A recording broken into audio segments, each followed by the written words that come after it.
Hello everyone, welcome back. आज के इस वीडियो में हम डिस्कस करने वाले हैं पॉलिटेक्निक एंट्रेंस एग्जाम 2020 की प्रिपरेशन के बारे में। तो डियर स्टूडेंट्स, अगर आप भी पॉलिटेक्निक एंट्रेंस एग्जाम 2020 की प्रिपरेशन कर रहे हैं तो ये वीडियो आपके लिए है और बहुत ही इंपॉर्टेंट वीडियो है। वो कहते हैं स्टूडेंट्स कि अगर आप किसी भी काम को योजनाबद्ध तरीके से करते हैं, प्लानिंग करते हैं तो आराम से आप लोग उसमें सक्सेस हो जाते हैं। मीन्स अगर हम किसी भी कार्य को करना चाहते हैं तो हमें उसके लिए वेल प्लान होना बहुत ही जरूरी है, उसकी प्लानिंग करना बहुत जरूरी है।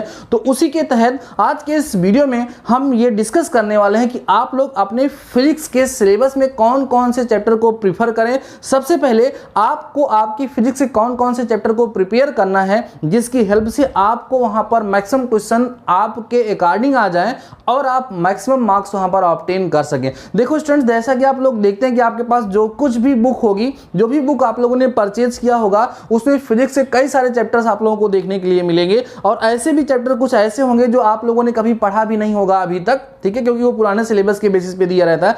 तो अभी आपको किन किन चैप्टर पर फोकस करना है, और मैं तो इतना बोल रहा हूं कि अगर आप लोग इतने ही चैप्टर को फोकस कर लेते हो तो आप लोग बहुत ही आराम से, चाहे यूपी पॉलिटेक्निक की प्रिपरेशन कर रहे हो, बिहार की या झारखंड की, आपके लिए बहुत ही ज्यादा यूजफुल हो जाएगा। तो सबसे पहले आपको इतने ही चैप्टर जितने मैं बताने चल रहा हूं उन्हीं पर आपको फोकस करना। जब इसको आप लोग कंप्लीट तरीके से कंप्लीट कर लेंगे देन बचे हुए चैप्टर पे आपको फोकस करना है, नहीं तो इतना ही आप लोगों को प्रिपेयर कर लेना है। आप लोग फिजिक्स में अच्छा करके आएंगे, कोई उसमें डाउट नहीं होगा। तो डियर स्टूडेंट्स, हम लोग बात करते हैं कि फिजिक्स के ऐसे कौन कौन से चैप्टर हैं जिन्हें आप लोगों को सबसे पहले जो है टारगेट करना चाहिए और उनको प्रिपेयर करना चाहिए। तो सबसे पहला पोर्शन स्टूडेंट्स जो मैं आपको बताऊंगा, सबसे पहली यूनिट आप लोगों को वहां पर जो कवर करनी स्टूडेंट्स, वो प्रकाश की कवर करनी है, जिसको आप कहते हो लाइट। देखो स्टूडेंट्स, यहां पर मैंने चैप्टर नहीं बोला, यहां पर मैंने क्या बोला, यूनिट बोला। देखो प्रकाश की जो यूनिट है स्टूडेंट्स, को आप लोगों ने क्लास 10th में पढ़ा है, एनसीईआरटी में भी था।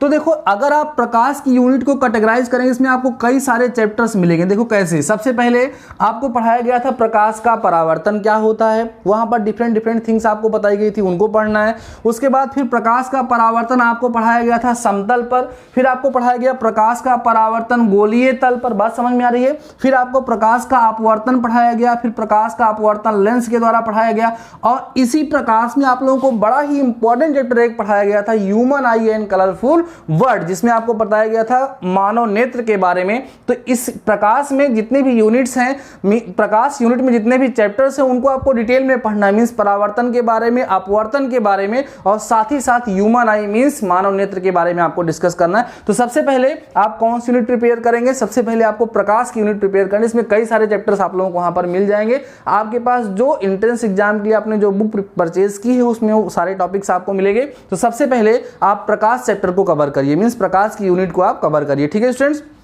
उसके बाद सेकेंड यूनिट आप लोगों ने इलेक्ट्रिसिटी पढ़ा है, जिसको आप लोग विद्युत कहते हैं।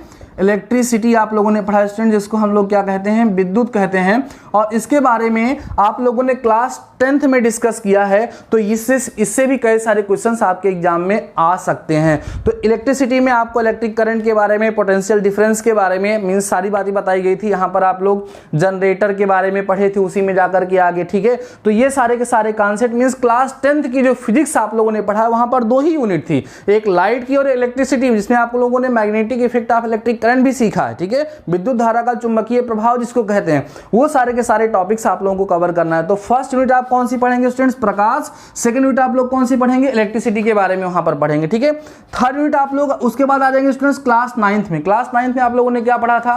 मोशन पढ़ा था, जिसको आप गति कहते हैं। वहां पर कार्य सामर्थ्य और ऊर्जा आप लोगों ने पढ़ा था, उस चैप्टर को आप लोग प्रिपेयर करेंगे। बातें समझ में आ रही है? तो सबसे पहले आपको इन दोनों यूनिट को कवर करना है, किसको किसको? प्रकाश को और विद्युत को। मींस ये क्लास 10th के सिलेबस की मैं बात कर रहा हूं। जब क्लास 10th वाला कवर हो जाएगा तब आप क्लास 9th में आएंगे। वहां पर आप लोगों ने गुरुत्वाकर्षण पढ़ा था, गुरुत्वाकर्षण को खूब डिटेल में आपको पढ़ना है। वर्क एंड एनर्जी मैंने आपको बताया, कार्य सामर्थ्य और ऊर्जा वाला जो चैप्टर था, वहां पर आप लोगों ने देखा था कि एनर्जी एक फॉर्म से फॉर्म में किस तरीके से कन्वर्ट होती है, उस पर बेसिस क्वेश्चन वहां पर हुआ करते थे। तो कुल मिलाकर के मैं शॉर्ट में आपको यह बता दूं कि सबसे पहले पे आप लोगों को उन चैप्टर को फोकस करना है जिन्हें आप लोगों ने क्लास 9th और 10th में पढ़ा है। आपने जो एंट्रेंस एग्जाम के लिए बुक परचेज की है उसको अभी मत छूइए। सबसे पहले आपके पास जो एनसीईआरटी की बुक है उसमें क्लास 9th और क्लास 10th के जो साइंस के चैप्टर्स दिए गए हैं उनको खूब डिटेल से पढ़ डालिए और एनसीईआरटी की बुक में जो क्वेश्चंस गिवन होते हैं पढ़ने के बाद उन क्वेश्चंस का आंसर देने का प्रयास करिए। अगर आप लोग एनसीईआरटी से ही साइंस को अच्छे से प्रिपेयर कर लेते हैं देन आपको कुछ भी पढ़ने की जरूरत नहीं है। तो करना क्या है आप लोगों को 9th की फिजिक्स और 10th की फिजिक्स आप देख सकते हैं कि 9th में आपके पास ज्यादा चैप्टर नहीं थे। नंबर पहला चैप्टर आप लोगों ने पढ़ा था गति, दूसरा आप लोगों ने पढ़ा था बल, ठीक है, बल, और उसमें बल के नियम आप लोग बलगत के नियम आप लोगों ने पढ़ा था, ठीक है, न्यूटन का प्रथम नियम द्वितीय नियम आप लोगों ने पढ़ा था। वहां पर फिर आप लोगों ने गुरुत्वाकर्षण पढ़ा था, ठीक है, गुरुत्वाकर्षण के बाद कार्य सामर्थ्य और ऊर्जा आप लोगों ने पढ़ लिया था, ठीक है। वहां पर आप लोगों ने ध्वनि के बारे में पढ़ा था। तो बहुत ही सिंपल सिंपल चैप्टर थे, आसानी से आप लोग उनको प्रिपेयर कर सकते क्योंकि ऑलरेडी आप लोगों ने उसके बारे में एक बार पढ़ा भी है और काफी नॉलेज भी आपको उसके बारे में है और आपको अच्छा नंबर भी वही दिलाएंगे, ठीक है। लेकिन जब आप लोग इसको कर लो, मींस इस चैप्टर को जितने मैं बता रहा हूं इनको जब आप प्रिपेयर कर लो ना, देन आपके पास जो बुक है जिसको आप लोगों ने परचेज किया है पॉलिटेक्निक एंट्रेंस एग्जाम की प्रिपरेशन के लिए, उसमें जो ऑप्शनल क्वेश्चंस हैं देन आप उनको सॉल्व करने का प्रयास करिए। जब उनको आप लोग सॉल्व करने का प्रयास करेंगे तो आप देखेंगे कि आप सबको कर पा रहे होंगे। बाकी अगर कोई भी प्रॉब्लम आप लोगों को होती है, कोई डाउट होता है तो आप लोग मुझसे शेयर कर ही सकते हैं। तो आज के इस वीडियो में मैंने आपको फिजिक्स के इंपॉर्टेंट चैप्टर्स के बारे में बताया, आपको समझ में आ गया होगा। सबसे पहले 9th और 10th में भी आपको पहले 9th में नहीं जाना है, सबसे पहले आपको प्रकाश कवर करना है। प्रकाश से मिनिमम 5 क्वेश्चन आपसे एग्जाम में पूछे जाते हैं, न्यूमेरिकल्स बेस्ड भी पूछे जाते हैं। मैं इस पे वीडियो भी बनाऊंगा अभी, ठीक है, चैप्टर को डिटेल में डिस्कस भी करूंगा। लेकिन अभी आपको समझ में आ गया होगा कि आपको फिजिक्स में पढ़ना क्या है। तो डियर स्टूडेंट्स आज के इस वीडियो में बस इतना ही। शानदार रहिए, मस्त रहिए, पढ़ते रहिए। मिलते हैं इस वीडियो के साथ, तब तक अपना ख्याल रखिए।